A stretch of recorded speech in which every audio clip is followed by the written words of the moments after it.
Alrighty then, hello again everybody, Hockey Guy here, back for OutstandingPoker.com with video 2 in the Leakfinder series with our friend Phil from Arizona. And just a quick reminder here what some of the things we talked about in the first video.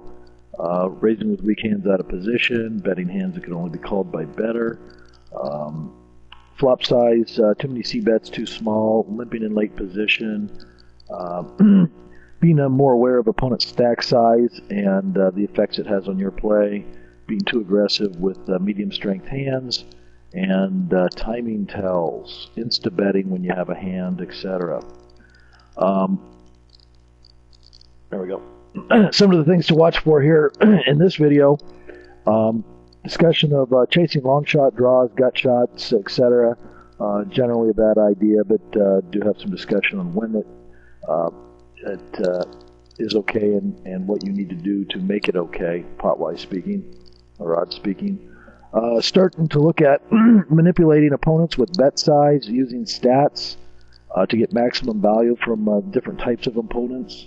Again, being aware of opponent stack size to try to induce them into shoving when they are behind and making a mistake. And starting to balance the competing concepts. Frequently a situation comes up and you're not sure if you should check for pot control or value bet because you think you might be ahead, or perhaps you're concerned that if you bet, busted draws will fold and only a better hand will call you. And sometimes you run into a situation that you're not sure which one of these to that, and bet timing tells, eliminating errors and starting to recognize some of the common ones that other players make. And then basic plan on improving, starting to put together basics, recognizing aggressive play is the default style and should be the first idea that comes to your head.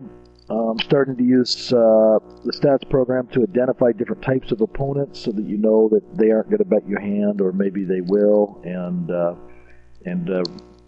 starting to use that to manipulate the opponents. If you have a passive opponent, you're always going to have to bet the hand. If you have an aggressive opponent and you're not sure if you're ahead, you can probably check sometimes, and based on the reads and notes and stats you have, and get him to bet your hand for you when there's a very good chance that you're ahead. And that just kind of goes with, again, remembering that ABC is the standard play, but starting to recognize that there will be exceptions. And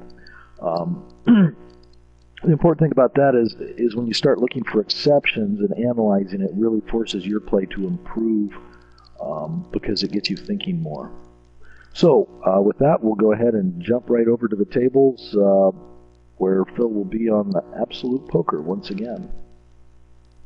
Just a quick word and a bit of an apology here in advance. The sound on this video isn't quite what I'm hoping for. We had extensive microphone problems both on Phil's end and my end, and hopefully I've listened to it and I think it's listenable, but we are striving to improve the sound for the next set of videos, so appreciate your patience on that. Thank you.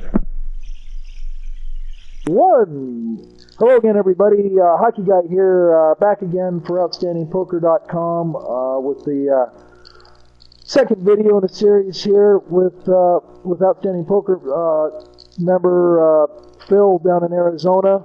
We've had a little delay in our second video here due to numerous technical difficulties, malfunctioning microphones, etc. But we appear to have that straightened out, and so basically we've had a little longer break here between videos than was planned, and I'll just kind of let Phil talk about any progress that he feels like he's made between these videos, and just a friendly reminder that in the first video, we kind of looked at a couple of things that Phil maybe needed to work on as far as bet sizing on the continuation bet, bet timing on continuation bets. He was pretty quick, insta-betting if he had a hand, and not so much if he didn't.